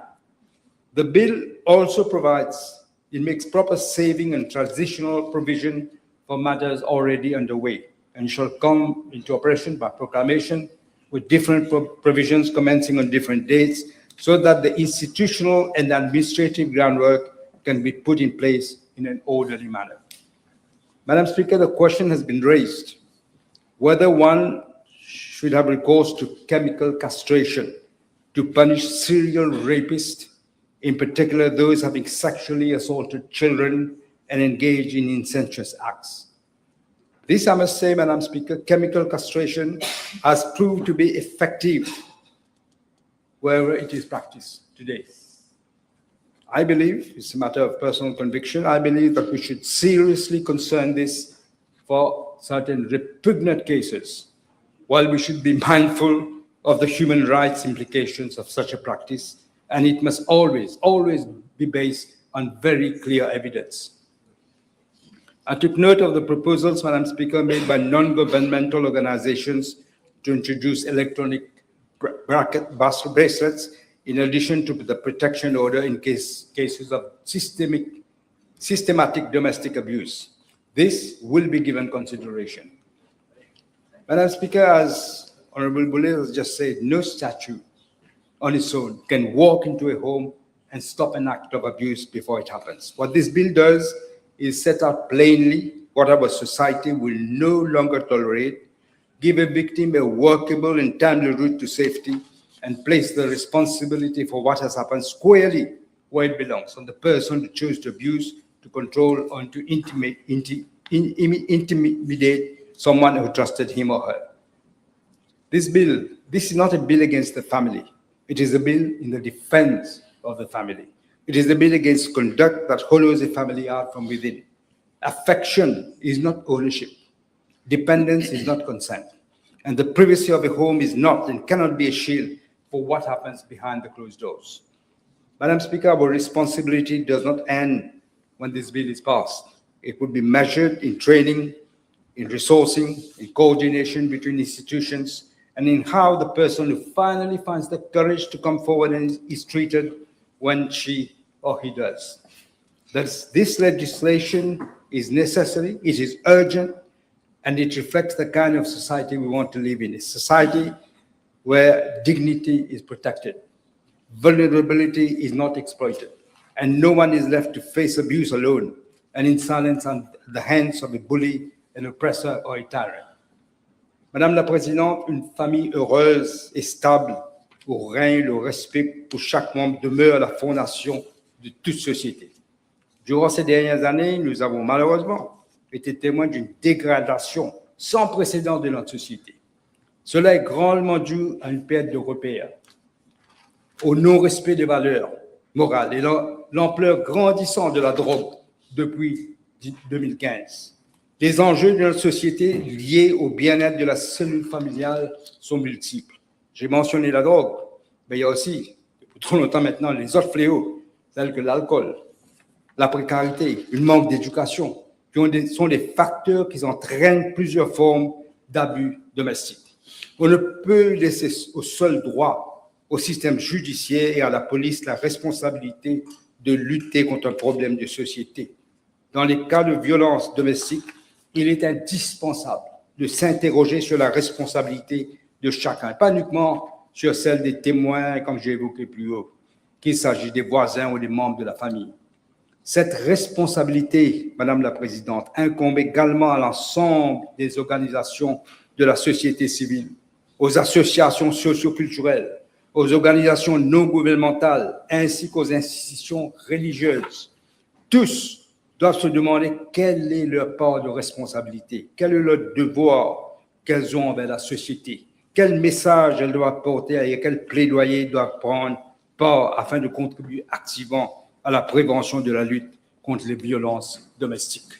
Ce n'est qu'à partir du moment où chacun apportera sa pierre à l'édifice qu'il sera possible de relever un défi d'une telle ampleur.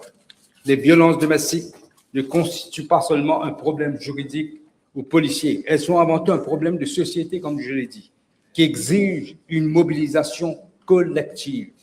Le même raisonnement s'applique à d'autres fléaux qui fragilisent le tissu social, tels que la consommation de la drogue ou d'autres autres problématiques qui affectent profondément la vie de notre société. Face à ces défis, seule une approche collective fondée sur la responsabilité partagée et l'engagement de tous les acteurs sociaux permettra d'apporter des réponses durables. Je vous remercie, Madame la Présidente. Thank you very much, Prime Minister. Yes, Deputy Prime Minister. Now your speech, Oui, winding up speech. Madame la Présidente, ce débat que nous refermons aujourd'hui n'était pas un débat comme les autres. Il touchait à ce que notre société a de plus intime et trop souvent de plus dangereux, ce qui se passe au sein même d'un foyer. Tout d'abord, je tiens à exprimer ma profonde reconnaissance à tous les honorables membres des deux côtés de la Chambre pour leur contribution réfléchie et précieuse à ce débat. Un remerciement spécial au Premier ministre. Son intervention sur ce projet de loi témoigne de son engagement personnel. Son discours démontre qu'il accorde tout son soutien à la mise en œuvre de cette législation. C'est un acte tellement symbolique, fort et porteur d'espoir pour les nombreuses victimes d'abus. Chaque intervention a témoigné d'un engagement réel à traiter la question qui nous occupe, appuyé par une analyse rigoureuse, une préoccupation sincère et des perspectives constructives. La richesse des échanges témoigne de la volonté collective de cette Chambre de faire face à cet enjeu social pressant. Je suis profondément touchée par le soutien indéfectible et la confiance exprimée par les membres. Les contributions ont renforcé ma détermination à intensifier nos efforts pour éradiquer le fléau de l'abus domestique qui continue d'affecter un trop grand nombre d'individus et de familles au sein de notre société. J'ai écouté avec une profonde émotion le témoignage de l'honorable Le Govin et je tiens à saluer son courage d'avoir partagé un vécu que d'autres femmes, d'autres enfants, par pure honte, continuent encore d'enfuir au plus profond d'eux-mêmes. Je forme le vœu sincère que ce courage devienne un phare pour tous ceux qui souffrent en silence, par peur, par honte ou par crainte du regard sévère de la société. Je me réfère à ce que mon collègue le ministre Succon a rappelé sur le Clare's Law, qui est basé sur l'importance de partager des informations sur les antécédents criminels d'un des époux ou si elles ou ils ont été des abuseurs. Oui, c'est extrêmement important. J'ai pris note des propos tenus par le chef de l'opposition concernant le signalement obligatoire par les professionnels et la sécurité des victimes. C'est précisément la raison pour laquelle la section 5 du projet de loi introduit le signalement obligatoire par les professionnels dans l'exercice de leurs fonctions. Je tiens à souligner que la confidentialité sera assurée à tous les niveaux du mécanisme de signalement. Rappelons que de nombreuses victimes ont eu recours à une aide professionnelle sans que leur situation ne soit signalée. Le rôle des enforcement officers a toujours été crucial pour assurer la sécurité des victimes. Avec l'adoption du Domestic Abuse Act, leurs attributions et responsabilités se trouvent considérablement élargies, puisqu'ils devront désormais veiller avec diligence au bien-être et à la sécurité des victimes.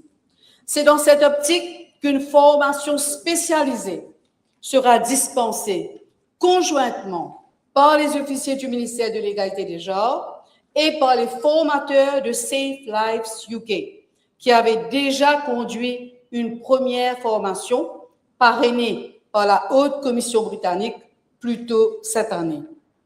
Ces mêmes formateurs seront à nouveau sollicités pour dispenser une formation plus approfondie sur les dispositions de cette nouvelle législation destinée aux enforcement officers du ministère, des membres de la Commission des affaires féminines de Rodrigue, ainsi que des officiers de la police. Je souhaite également revenir sur un point que j'ai soulevé lors de la présentation de ce texte de loi, celui des victimes qui, ayant déposé une demande de protection order, choisissent ensuite de la retirer. Entre 2023 et mai 2026, près d'un cas sur 4 a fait l'objet d'un retrait. Nous savons, hélas, que ce retrait ne signifie que trop rarement que le danger a disparu. La section 30 de ce texte de loi prévoit qu'un tel dossier sera soumis par la police au bureau du directeur des poursuites publiques, le DPP, qui pourra demander au service du ministère d'ouvrir une enquête avant que l'affaire ne soit classée. Madame la Présidente, je tiens à rassurer les honorables membres que les propositions visant à inclure des représentants de l'Assemblée régionale de Rodrigue et des ONG seront prises en compte au sein du Coordinating Panel. Le projet de loi donne également au ministre la possibilité de nommer 2 membres additionnels au Coordinating Panel. Je précise que ces 2 membres seront issus de la société civile, notamment des représentants des ONG. Je souligne enfin que le Coordinating Panel se réunira aussi souvent que nécessaire, mais au moins 2 fois par an. Il ne se limite donc pas à seulement 2 réunions annuelles. Madame la Présidente, cette législation n'a pas pour vocation de détruire les familles, mais avant tout de protéger les victimes et de tenir les auteurs de violences responsables de leurs actes. L'intervention order sera accordée au cas par cas, mais cela ne signifie pas pour autant qu'aucune sanction ne sera infligée à l'agresseur. Conformément à la section 17.3, un tribunal peut émettre simultanément un protection order et un intervention order. Je tiens à préciser que mon ministère, à travers ses 12 Family Support Services, offre un soutien psychosocial et un accompagnement aux familles, avec, dans certains cas où cela s'avère nécessaire, une interaction avec les auteurs de violences.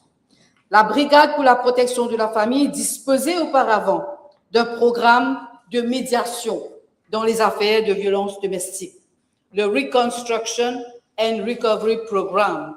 Elle ne l'applique plus. Nous avons obtenu confirmation de la Brigade pour la protection de la famille que la police traite désormais tout dossier de violence domestique comme un délit et que ces dossiers sont référés à mon ministère. La section 40 du texte de loi prévoit, dans des cas exceptionnels, l'appréciation de ce caractère exceptionnel relevant de la Cour, la possibilité d'ordonner une thérapie au lieu d'une sanction. Ces cas tiendront compte des circonstances entourant l'infraction, de sa nature, des antécédents, de l'état psychologique et mental, ainsi que de l'âge et de la santé de la personne poursuivie. Madame la Présidente, il ne s'agit pas de substituer systématiquement la thérapie à la sanction. Ce sera uniquement dans les cas que la Cour jugera nécessaire, non pour l'ensemble des affaires d'abus domestiques. Je le redis devant cette Chambre, la loi à elle seule ne saurait mettre fin à l'abus domestique. Elle doit être accompagnée d'autres mesures pour garantir une mise en œuvre rigoureuse de ce texte de loi. Cela suppose indéniablement des ressources, tant financières qu'humaines. Investir dans la mise en œuvre de cette législation, c'est investir pour nos générations futures.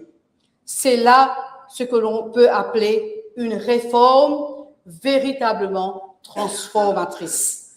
Une réforme qui change des vies.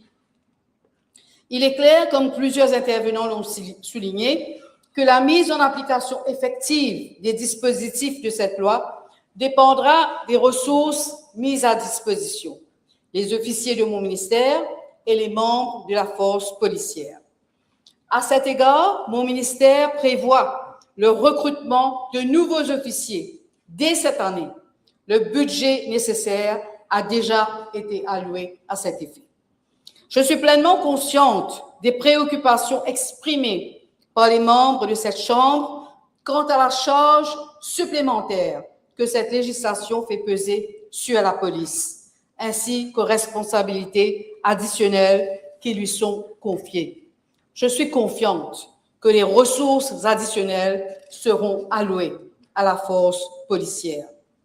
La formation spécialisée demeure au cœur de la réussite de la mise en œuvre de cette loi et elle sera dispensée de manière régulière à l'ensemble des stakeholders, y compris aux ONG et au personnel des shelters. Dans le cadre du budget 2026-2027, mon ministère s'est vu allouer un financement additionnel de 10 millions de roupies pour couvrir les frais de fonctionnement du Halfway Home. Dans son intervention, l'honorable François a exprimé sa préoccupation quant à l'absence de refuge à Rodrigue et a sollicité une assistance pour sa mise en place. Mon ministère a déjà entamé des consultations avec la Commission des affaires féminines à sa demande. Je comprends pleinement les inquiétudes de mes collègues concernant l'abus de substances, en particulier des drogues illicites, qui constituent l'un des fléaux sociaux majeurs affectant injustement nos concitoyens, nos familles et nos enfants.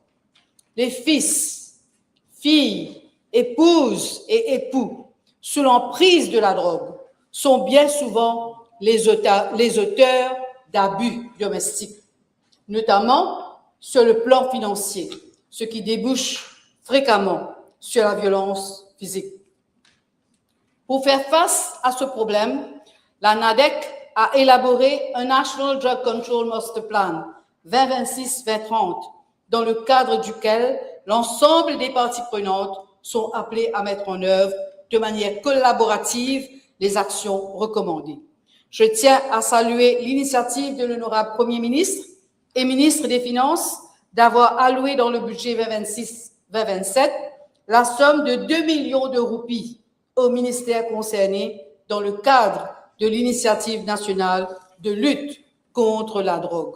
J'aimerais par ailleurs rappeler à cette Chambre 2 avancées majeures introduites par ce texte. D'une part, à la section 8.4, le tribunal devra désormais procéder à un réexamen périodique du comportement de l'auteur des violences tous les 3 mois. Le Protection Order n'est plus un document statique, mais un instrument suivi et contrôlé. D'autre part, à la section 13, ce texte de loi introduit les exclusion orders. C'est désormais l'auteur des violences qui devra quitter le domicile et non la victime qui devra déraciner ses enfants et abandonner son foyer. Certains honorables membres ont fait part de leurs appréhensions quant à l'application effective de cette loi. Une fois la loi promulguée, un plan de mise en œuvre sera exécuté en collaboration avec les autres stakeholders, avec un accent particulier sur la protection, la prévention, la réhabilitation, la réintégration, le suivi de l'application de la législation. Pour chacun de ces piliers, Madame la Présidente, des résultats attendus, des indicateurs de résultats, des activités et des indicateurs de performance, KPI, seront définis afin de nous permettre de suivre la mise en œuvre du plan. Par ailleurs, avec la mise en place des Multi-Agency Risk Assessment Committees par le biais des Family Support Services, tels que stipulés à la section 25, il y aura une plus grande responsabilisation des fonctionnaires des différents secteurs traitant des cas de violence domestique. Madame la Présidente, la presse demeure un partenaire clé dans la diffusion de l'information et la sensibilisation du public. C'est pourquoi mon ministère a déjà entamé des sessions de formation destinées aux journalistes de Maurice et de Rodrigue. Une première session dispensée par la Merck Foundation a eu lieu l'année dernière. Une seconde est prévue dans une semaine en collaboration avec cette fondation et le Media Trust. Madame la Présidente, je comprends parfaitement la préoccupation exprimée par certains membres de cette Chambre concernant l'introduction du bracelet électronique ou d'un dispositif de sécurité pour les victimes. Nous y penchons sérieusement. Je tiens également à souligner qu'en vertu de la section 34 de ce projet de loi, les affaires seront entendues et traitées avec promptitude. Nous espérons ainsi mettre fin à ce que certains membres ont qualifié de lenteur juridique. Je rappelle également, Madame la Présidente, que ce texte renforce considérablement les sanctions applicables.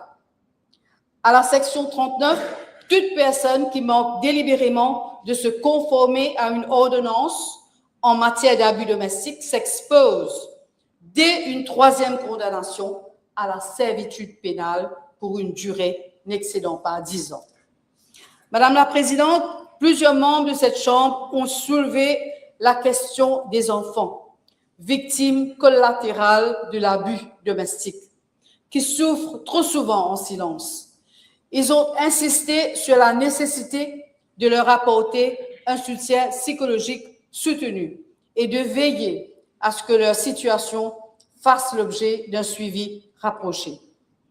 Permettez-moi, Madame la Présidente, avant de conclure, de partager avec cette Chambre un fait qui a profondément marqué ma semaine et qui me conforte plus que jamais dans la conviction que ce texte de loi était nécessaire. Une victime est venue me rencontrer il y a quelques jours à peine. Elle m'a raconté un moment qu'elle n'oubliera jamais, celui où son enfant, encore tout jeune, s'est adressé à son père, l'auteur des violences, en ces termes. « Pas, te besoin pas battre maman, te poil dans prison. » Madame la Présidente, cet enfant sait déjà que frapper sa mère mène en prison. Voilà, je crois, la preuve la plus éloquente que le message de ce Parlement commence à porter. Mais voilà aussi dans cette même phrase la preuve qu'aucun enfant ne devrait avoir à porter un tel savoir. Aucun enfant ne devrait grandir en évaluant dans son propre foyer la gravité pénale des actes de son père. C'est pourquoi, Madame la Présidente, je le dis avec toute la gravité que ce moment commande. Cette loi, aussi robuste soit-elle, ne suffira pas à elle seule. Le véritable changement est celui des mentalités. Et ce changement-là ne se décrète pas par voie législative. Il se construit patiemment par chacun d'entre nous. La société civile a un rôle à jouer en refusant de détourner le regard, en cessant de considérer l'abus domestique comme une affaire de famille. L'école a un rôle à jouer en enseignant à nos enfants, dès le plus jeune âge, le respect, l'égalité entre les genres et la non-violence comme des valeurs et non comme des exceptions. Les ONG ont un rôle à jouer, celles qui sont bien souvent les premières à recueillir la détresse des victimes avant même que l'État n'en soit informé. Chacun, Madame la Présidente, a sa part de responsabilité dans ce combat. Aucune institution, aucun secteur ne peut agir seul. Madame la Présidente, je tiens à saluer les efforts des officiers du Family Welfare and Protection Unit de mon ministère, qui œuvrent au développement de stratégies pour combattre l'abus domestique. Je salue également les officiers affectés dans les 12 Family Support Services, qui bien souvent font face à des situations à risque lors de leurs interventions dans des cas de violence domestique. Ce n'est pas toujours un travail facile et je tiens sincèrement à les remercier pour le travail accompli. Ils méritent notre respect. Je remercie le Attorney General et son personnel pour le drafting de ce projet de loi. Je remercie également le Premier ministre pour son soutien indéfectible pour la mise en œuvre de cette législation. Je conclurai, Madame la Présidente, en pensant une nouvelle fois aux victimes qui n'ont pas survécu et à celles qui ont eu le courage de raconter leur histoire pour que ce texte voie le jour. Ce texte portent leur voix. En œuvrant collectivement et avec détermination, nous ferons en sorte que cette législation apporte un changement significatif et durable pour celles et ceux qui en ont le plus besoin. Je vous remercie. Deputy Prime Minister, will you please commend the bill to the House? Yes, once more. Yes, I commend the bill to the House. Yes. The motion needs to be seconded. Thank you. The question is that the domestic abuse bill be read a second time. Those in favor say aye, those against say no. The ayes have it. Committee stage.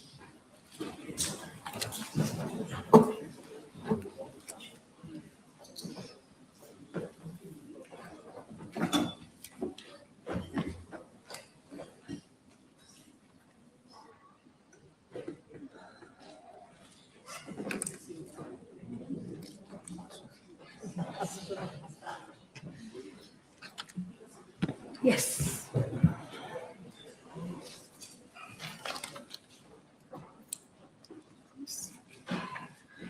Clause 1, short title. Clause 2, interpretation. Clause 3, application of act. Clause 4, best interest principles. Clause 5, reporting acts of domestic abuse. Clause 6, protection from liability. Clause 7, application for protection order. Clause 8, determination and protection order. Clause 9, interim protection order. Clause 10, interim protection order through technological means. Clause 11, report and compliance. Clause 12, application for exclusion order. Clause 13, determination and exclusion order. Clause 14, interim exclusion order. Clause 15, least common residence. Clause 16, ancillary order for household effects. The question is that clauses 1 to 16 stand part of the bill. Those in favor say aye. Aye. Those against say no. The ayes have it. Clause 17, intervention order for rehabilitation. Clause 18, ancillary order for alimony. Clause 19, ancillary order for personal belongings. Clause 20, ancillary order for monetary losses. Clause 21, variation or revocation of orders. Clause 22, establishment of coordinating panel. Clause 23, composition of coordinating panel. Clause 24, coordination of cases. Clause 25, setting up of committees. Clause 26, composition of committees. Clause 27, functions of committees. Clause 28, duties of enforcement officers. Clause 29, duties of police officers. Clause 30, referral to the Director of Public Prosecutions. The question is that clauses 17 to 30 stand part of the bill. Those in favor say aye. Aye. Those against say no. The ayes have it. Clause 31, service of documents. Clause 32, proceedings in camera or remote. Clause 33, use of audio and visual recording. Clause 34, application to be disposed expeditiously. Clause 35, court arrangements. Clause 36, registry. Clause 37, appeal to Supreme Court. Clause 38, costs. Clause 39, offences. Clause 40, order to attend counseling sessions following conviction. Clause 41, release on bail or from prison. Clause 42, confidentiality. Clause 43, regulations. Clause 44, repeal. Clause 45, consequential amendments. Clause 46, savings and traditional provisions. Clause 47, commencement. The question is that clauses 31 to 47 stand part of the bill. Those in favor say aye. Aye. Those against say no. The ayes have it. First schedule. The question is that the first schedule stands part of the bill. Those in favor say aye. Aye. Those against say no. The ayes have it. Second schedule. The question is that the second schedule stands part of the bill. Those in favor say aye. Aye. Those against say no. The ayes have it. Third schedule. The question that the third schedule stands part of the bill. Those in favor say aye. Those against say no. The ayes have it. Fourth schedule. Question is that the fourth schedule stands part of the bill. Those in favor say aye. Those against say no. The ayes have it. Fifth schedule. Question is that the fifth schedule stands part of the bill. Those in favor say aye. Those against say no. The ayes have it. Sixth schedule. The question is that the sixth schedule stands part of the bill. Those in favor say aye. Those against say no. The ayes have it. Seventh schedule. the question is that the seventh schedule stands part of the bill. Those in favor say aye. Aye. Those against say no. The ayes have it. Eighth schedule. The question is that the eighth schedule stands part of the bill. Those in favor say aye. Aye. Those against say no. The ayes have it. Title and enacting clause. The question is that the title and enacting clause stand part of the bill. Those in favor say aye. Aye. Those against say no. The ayes have it. The question is that I do report to the House that the Domestic Abuse Bill number 8 of 2026 has passed the committee stage with amendment, without amendment. Those in favor say aye. Those against say no. The ayes have it.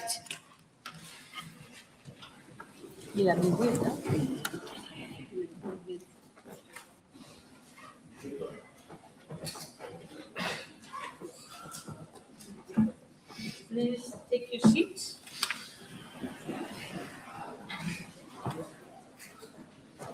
Honourable members, I have to report to the House that the Domestic Abuse Bill number 8 of 2026 has passed the committee stage with amendments.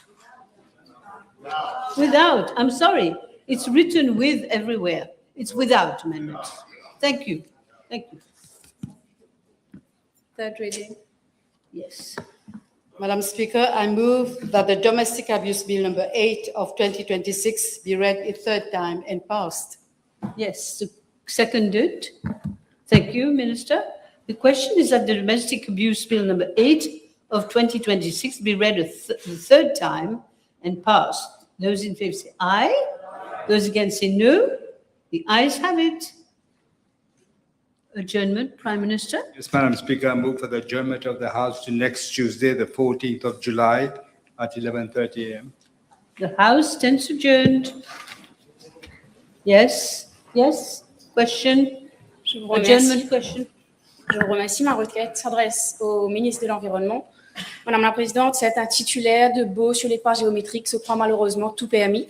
Un nouveau cas à Riambel il y a 2 jours où des lianes batatran, des veloutiers ont été déracinés et une dune de sable modifiée alors qu'il s'agit d'une ISC, Environmentally Sensitive Area, répertoriée sur la carte officielle. Ces éléments sont essentiels pour protéger nos plages de l'érosion. La section 25 de l'Environment Act exige une toute intervention sur une ISC et à ma connaissance, aucune autorisation officielle en tout cas n'a été donnée ici. Le cas a donc été signalé à la police, mais je demanderai au ministre de bien vouloir s'assurer que les dommages à l'environnement soient réparés, que de nouveaux dommages soient empêchés, que les responsables soient jugés pour leurs actes, Oui, voilà. mais surtout, je lui demanderai de communiquer clairement sur le sujet, parce qu'il y a eu d'autres cas récemment, à Bellemare, à Montchoisy, maintenant à Riambel. Je lui demanderai d'envoyer un signal fort et clair, c'est-à-dire qu'être titulaire d'un bail ne donne pas le droit de faire n'importe quoi avec notre patrimoine naturel. Je vous remercie. Merci. Je suis sûre que vous allez faire ce qu'il Yes, faut. we are very well aware of this case. Yes. So there have been a site visit yesterday by the different responsible person of the Ministry of Housing, the Police de l'Environnement, and our ministry, Yes. and the District Council. It's true that the owner of the property has effected some works on the St. John's, and he has been taken to task, and he has been even served a program notice, and he will be prosecuted according to the legislation. But as far as communication to the population, we know what we have to do. We have been doing it, and we continue to communicate to the population with regard to their responsibilities.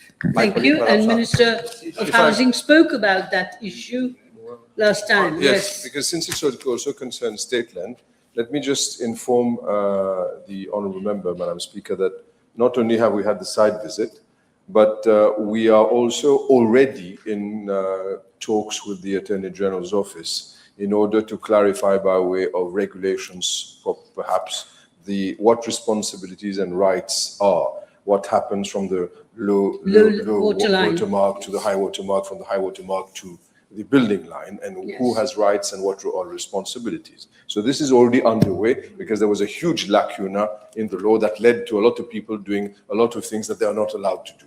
But let me say that in particular with regards to this matter, those are leases and approvals that were given before the last general elections. But nevertheless, we will continue to wipe the mess created by others. Yes, I remember you talking about this in Parliament the other day. Thank you for bringing it up, and thank you, ministers, for clearing the matter. Now, I think that's it for the day.